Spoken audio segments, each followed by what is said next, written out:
buka Bandiman itu serang perlu keberanian yang besar. Hidup ini pilihan. Inti dari semuanya, dari kejujuran dulu. Itu yang saya pertanyakan kalau misalnya interview. Jadi saya menggabungkan hobi dan bisnis saya sekaligus.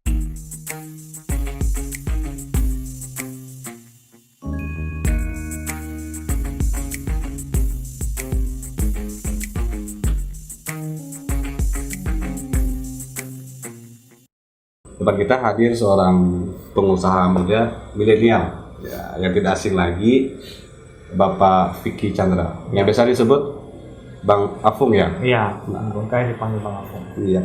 Ini kebetulan nih kita datang bertamu di rumah Bang Afung. Iya. Rumah yang luar biasa. Rumah yang ya kalau rumah sultan orang bilang iya. Itu terlalu melebihi. Iya. Nah, ini oke, mungkin kita bisa lebih sedikit mengenal lebih dalam Bang Afung yang udah tidak asing lagi di kalangan Bengkayang, khususnya ya sebagai pengusaha muda milenial. Nah, saya kenalkan dulu, saya besarnya di Bengkayang, lahir di Bengkayang juga, orang tua juga di Bengkayang. Ya, jadi waktu itu sekolah masih di Amkur ya, SD di Amkur, SMP negeri, SMA negeri 1. Masih sempat menikmati Sungai Sebalo yang bersih lah. Waduh, ya. Zaman tahun 90-an itu ya. Waktu itu masih belum ada namanya handphone, tuh masih belum ada. Ya, masih menikmati lah. Kalau sekarang kan anak-anak udah nggak bisa menikmati itu ya. Lebih ke gadget ya. Dan juga sekarang ya Makassar sungai juga udah tercemar gitu ya Mas ya. Kalau di kota ya begitulah kita tahu. Juga. Ya. Terus dulu kuliahnya di mana, Bu? Dulu saya kuliahnya di Kucing Sarawak ya. Ambil jurusan ilmu komputer. Waduh, biasa ya, ilmu jurusan komputer ya. Kalau SMA sekolah sih nggak, mungkin kuliah lah ya, karena kuliah dulu kan di luar negeri ya. Jadi kita kan kalau di luar negeri itu kan ya sendiri. Siap. Nah, dulu pas mau sekolah ke sana juga berangkatnya tuh sendiri. Jadi ditemanin sama kawan, dibawa oleh kawan aja sendiri, daftarnya juga sendiri. Siap. Nah, cuman dibantu oleh keluarga dalam segi dana. Nah, jadi waktu itu habis sekolah tuh bingung mau sekolah di mana. Kebetulan ada kawan kita di sana, katanya, yuk saya udah 1 semester di sini, kamu mau sekolah di sini nggak, katanya. Nah, waktu itu kita ingin mencoba sesuatu yang baru. Siap. Nah, waktu di Kucing itu kan dekat ya dengan Bengkayang ya, tidak begitu jauh. Ya daripada ini ya di sana kan berdasarkan pelajarannya juga bahasa Inggris. Kemudian ada bahasa Mandarin ya. Jadi ya oleh karena itulah saya pilih lebih cenderung ke sana, dan orang tua saya dukung. Nah, setelah itu saya pergi daftar, diantar oleh kawan saya berdua aja, daftar sana dan diterima masuk. Nah, begitulah sampai selesai kuliah berarti masih kerja di sana atau? Di sana waktu itu kuliahnya 2,5 tahun. Setelah selesai magang ada 3 bulan, kemudian diterima di tempat magang, kerja 3 tahun di tempat magang. Nah, setelah kerja 3 tahun keluar cari kerjaan lagi. Jadi magangnya itu dulu magang di mana? Saya dulu magangnya tuh di bidang hypermarket. Oh, pantes ya. Nah, ini kita mau tanya juga nih Bang. Selesai kuliah pernah udah magang tadi ya. Selesai magang pulang lagi ke Bengkayang. Pulang ke Bengkayang itu langsung giat buka usaha atau gimana? Waktu itu setelah saya rasa udah cukup lama di Kucing itu ya, udah cukup lama, udah kerja udah 3 tahun. Kita kan nggak bisa kerja terus sama orang. Siap. Di dalam hati saya itu ada sesuatu yang nggak pas gitu kalau saya terus bekerja sama orang. Nah, makanya ada suatu saat tuh harus orang bekerja untuk saya. Luar biasa. Rupanya karena itu rupanya bos kita nih Bang Apung ini yang lagi fenomenal ya, pengusaha muda milenial. Kita juga pernah bekerja dengan orang selama 3 tahun. Nah, pernah ibarat bahasa kasarnya pernah nguli juga ya dengan orang selama 3 tahun. Nah, luar biasa. Seorang bos pernah nguli juga rupanya ya. Nah, pertama buka usaha di Bengkayang itu bidangnya apa? Dulu di bidang komputer, memang sudah hobi saya, sejurus dengan jurusan yang saya ambil. Siap, di komputing. Ya. Waktu itu pertama buka ya masih kecil-kecil, waktu itu masih belum terlalu banyak ya usaha komputer ya, baru mungkin 1-2 ya. Jadi ya bisa dibilang pertama mungkin ya kalau untuk toko ya. Dan waktu itu masih kecil-kecilan lah awalnya tahun 2011. Apa yang mendorong abang bisa buka usaha komputer yang memang di Bengkayang waktu itu kayaknya belum ada? Itu pertama yang pasti itu hobi saya. Hobinya saya selalu mencari, kalau misalnya saya mencari usaha tuh apa yang saya sukai gitu. Oke, siap. Karena saya jatuh cinta waktu itu ke bidang komputer. Saya pengen tahu banyak tentang komputer. Siap, dan saya beranikan diri untuk coba buka. Siap, rupanya cinta pada pandangan pertama. Terus ini setelah buka usaha komputer, Bandai Computing, terus lanjut ke usaha. Saya dengar banyak usaha Bang Apung ini. Setelah itu kalau nggak salah saya buka warnet. Warnet? Ya, masih berhubungan dengan komputer juga kan. Setelah warnet, setelah itu baru buka ada Banimat kalau nggak salah. Warnet kafe dulu lah, selalu kafe kayaknya. Kafe? Ya, kafe Viper itu ya? Ya, kafe Viper. Rupanya kafe Viper yang sering kita nongkrong itu punya Bang Apung. Iya, rupanya. Tapi udah tutup sekarang. Oh, udah tutup? Ya, udah tutup. Kenapa, Bos? Karena udah terlalu banyak usaha, jadi harus ada yang dikorbankan. Oh iya, siap. Terus sempat dengar juga nih, Bang Apung juga sempat buka usaha Oka Bento di Bengkayang. Ya, masih ada sekarang. Oh, masih berjalan? Oke, siap. Itu gimana, Bang? Kok bisa tertarik dengan sesuatu yang memang kayaknya belum ada juga waktu itu di Bengkayang kan? Selain di bidang komputer, saya juga suka di bidang ini, kuliner. Makanan. Jadi waktu itu usahanya masih sama ada partner saya, jadi dia tuh mempunyai ruko, jadi saya tawarin gini ada franchise nih seperti ini Bengkayang belum ada, kita coba yuk. Nanti beliau juga mau, ya udah kita coba. Oh, berarti partner ya? Partner. Siap. Terus ini yang lagi dikenal orang nih, dikenal semua orang lah, Bang Limat ya, itu gimana awal ceritanya Bang Limat, gimana gitu? Buka Bang Limat itu serang perlu keberanian yang besar. Keberanian yang besar ya. Karena waktu pertama saya buka, orang pada pesimis. Kok mau sih buka seperti itu? Lulusan komputer kok buka warung? Orang pikirnya waktu itu warung minimarket gitu ya. Tapi di pikiran saya itu beda. Saya memikirkan sesuatu tuh kenyamanan dalam berbelanja. Waktu itu Indomaret, Alfamart belum ada. Belum ada. Dan ini memang suatu keberanian besar lah waktu itu. Kesempatan yang datang juga secara tidak langsung. Kalau saya lewatkan mungkin nggak akan ada Banimat gitu kan. Nggak ada kesempatan kedua. Jadi kali ini juga ya suatu keberanian lah harus kita ambil. Jadi setelah saya coba dengan dana yang terbatas, itu tuh bukan dana besar, dana terbatas, kita buka juga dari yang kecil-kecilan, dari sedikit. Puji Tuhan dipercayai oleh konsumen Bengkayang ya, warga-warga Bengkayang sampai sekarang masih tetap belanja di Banimat. Iya, dan saya dengar makin hari makin besar, makin berkembang ya. Amin. Ini Bang Pung.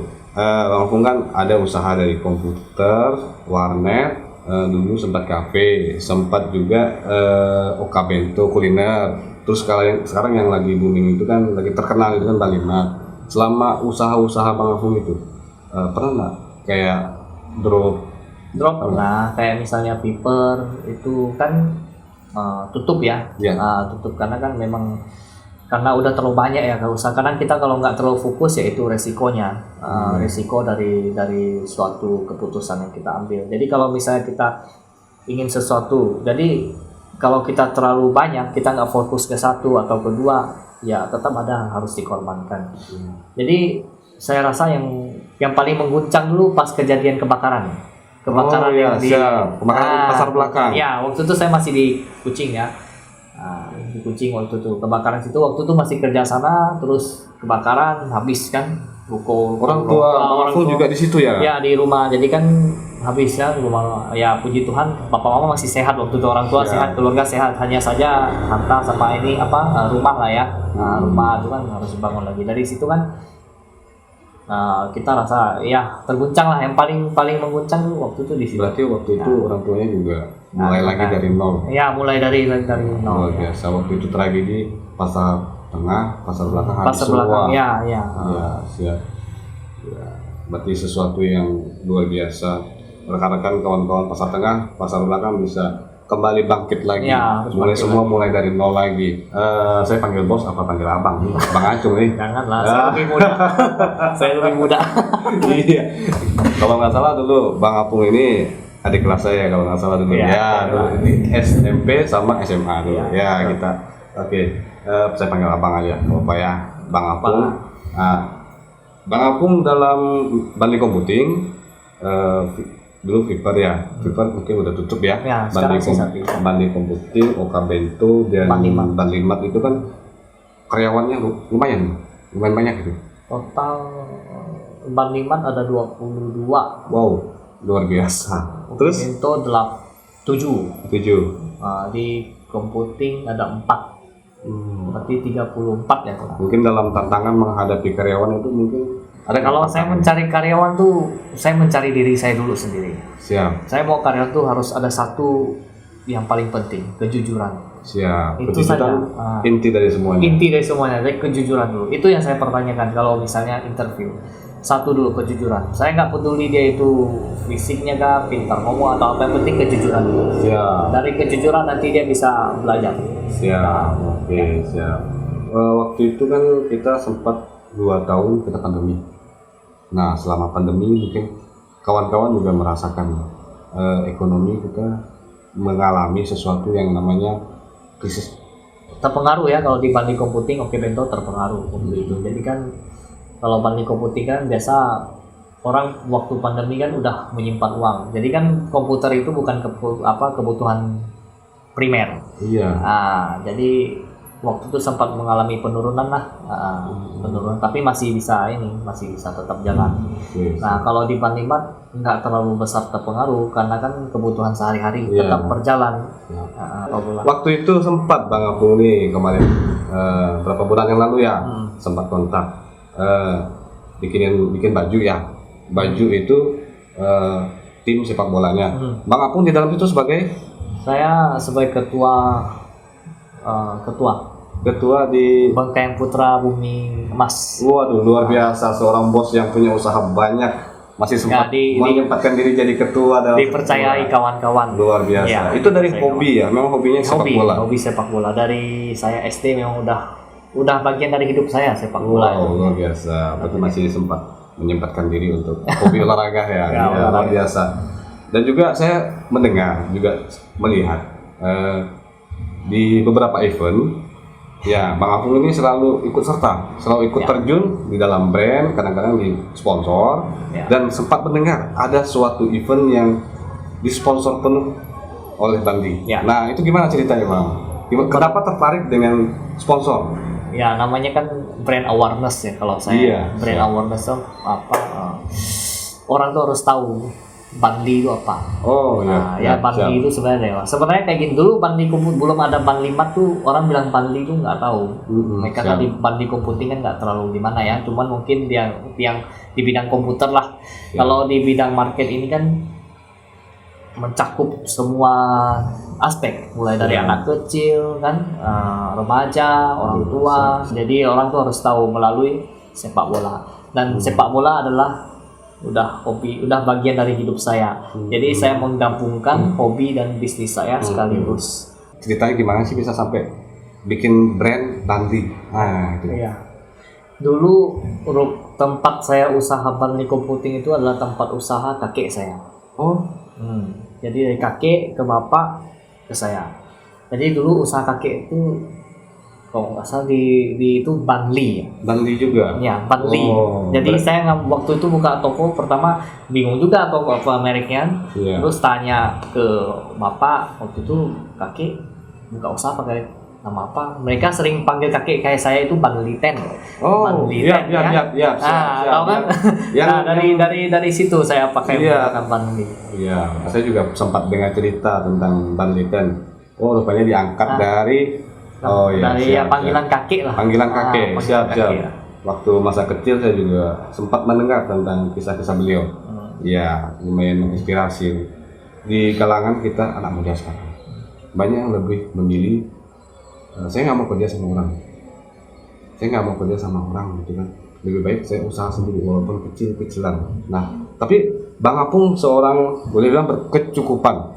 Ya. Seseorang yang pernah kuliah di luar kota, punya pengalaman banyak, sempat bekerja dengan orang selama 3 tahun. Nah, kenapa harus bekerja dulu sama orang? Dan kenapa nggak langsung buka usaha gitu? Hidup ini pilihan.